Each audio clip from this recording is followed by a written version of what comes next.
We'll go to the caller in Japan. It's James. Are you there? Hello, Mr. Watt. Thank you for taking my call. Yes, how are you? I'm doing pretty good. I'm doing some research for my podcast right now at corbettreport.com, and I wanted to draw on your vast historical knowledge to ask you about G.W.F. Hegel.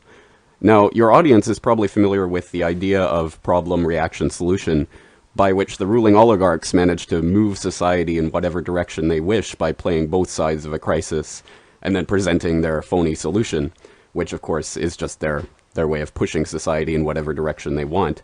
And this is usually traced back to Hegel and the Hegelian dialectic, the thesis, antithesis, leads to synthesis.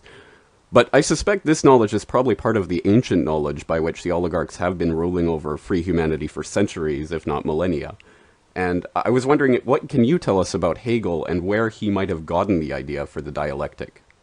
Well, Hegel himself belonged to Masonic orders, Rosicrucian orders, and he was heavily backed by, paid just to, he's actually quite mad in some respects. He took fits where he'd have to be locked up for a while inside his own apartment, but he was looked after by some very rich and powerful people who sponsored him to sit and write this kind of material. But you're quite right, he didn't come up with the idea. His whole thing was to try and write in such a way for a new time, a new period, where it would fit together with the coming Superman. That's behind all of these writings, is the coming of the new Superman, which was an actual belief system of the Rosicrucian society. It still is. That there'd be an old man, and through evolution, through scientific means, they could create a new type of perfected superhuman. And the Germans also took that off into the Superman idea. And as I say, ancient society is perfectly well understood because all it is military strategy. Military strategy, they plan a battle. The enemy often doesn't know it's going to occur. They say, when we move here, the enemy will then react this way, and then hopefully through the conflict we'll get them to go that way. That's your synthesis. It's always the synthesis that they're after, and they use an action made by them, followed by a counter reaction made by the opposing force, and then they get to where they want to go in the first place. And that was the whole idea of setting up the Soviet system, and to eventually blend, as Lenin talked, with the West. There are no sides in this in actuality. They knew that there's different mentalities within human nature, so they would give us sides to join. Classes were very important to join one side or another. But there was one hand at the top behind this, because it falls under economics, and it's to do with basically the principle of materialism. Both capitalism and communism deal solely in the material world with materials and economics. That's what they're based on. And so the idea was through giving you conflict through oppositions, you will come to an understanding, then a merger, and out of that you have your synthesis, which is to be the New World Order, or as Bertrand Russell said, a world run by experts and bureaucracies. Well, that's exactly what we have. But yeah, Hegel himself was put there, as many of these people are, and sponsored and paid handsomely by very rich, powerful people. Absolutely. In fact, your description of Hegel being sort of locked up in a room and, handled by people above him sounds to me exactly like Marx and the way he was also handled by rich industrialists. You'll find this with all of them. You see, how you make a star is quite easy.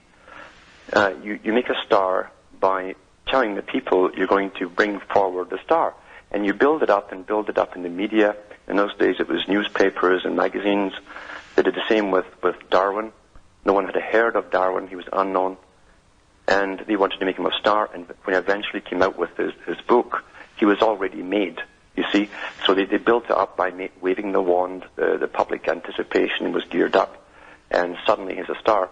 And then he's boosted by the institutions that already, and the foundations that already were running the world in those days. And they make it so exciting, it's meant to grab the youth. especially with Hegel, and even Nietzsche was the same. Nietzsche was very, very similar, in fact, in temperament, and he also wrapped in the whole Superman theory and the evolution of mankind. That all goes back to Darwinism, which is a chief belief in all high masonry and the high, what we call occultic side of it, which really, it does exist. It's not the little boys at the bottom with the aprons on. It's the big boys at the top with the real story. And it's all, as I say, it's all based on materialism, the concept of material world without any deity looking over you. This New World Order, in fact, will be the worst and the most severe system we've ever seen. We saw that a touch of that in the Soviet system, where they were utterly ruthless. They wiped out millions of people over many, many years, and they went after all religions. It was worse under Khrushchev. Khrushchev persecuted all churches, violent, more so than Stalin ever did. And there's no trial. You're just simply rounded up and killed. And this New World Order, we can see it already. There's no moral background behind it whatsoever. It's based on materialism, a psychopathic type system, and where might is right. And it will be horrific when it all comes down.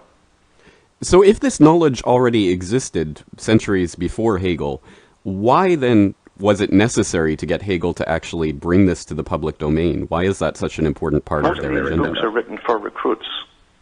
It changes the mindset of thousands and thousands of youngsters who get caught up in it and excited, and they become willing workers towards it to help bring it, a society as is envisaged, into actual existence.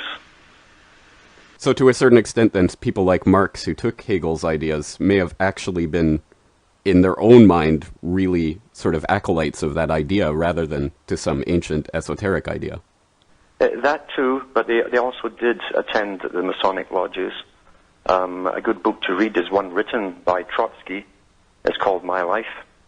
And in that book, he tells you that he joined the Masonic lodge and that everyone in Russia who was anybody belonged to it at that time. Very interesting. Thank you very much for all of that information, Mr. Watt. Thanks for calling.